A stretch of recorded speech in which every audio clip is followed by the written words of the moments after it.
We're gonna set up our table. She said she will gonna put the what's this? Table table mat. It's a table mat under the plate. So you need to put under the plate. I know. I'll let you do it. This side is for the plate and this side is for the utensils. Okay. So wow, that's a really nice presentation. Why it's kind of dark here? What happened? Turn on the lights. There you go. Okay.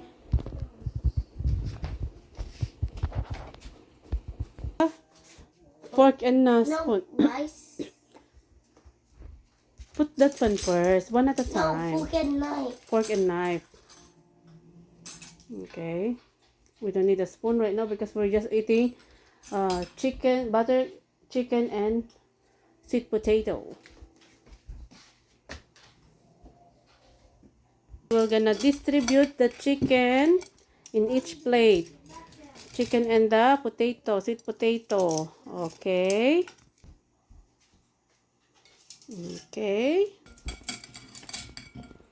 So they can get extra if they want to, right?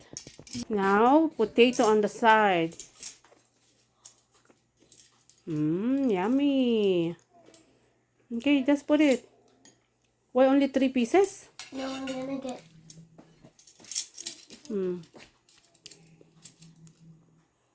Ayan, tipid-tipid tayo ngayon daw. Oh. Sige, tingnan mo. Ay, nako, oy. Sige.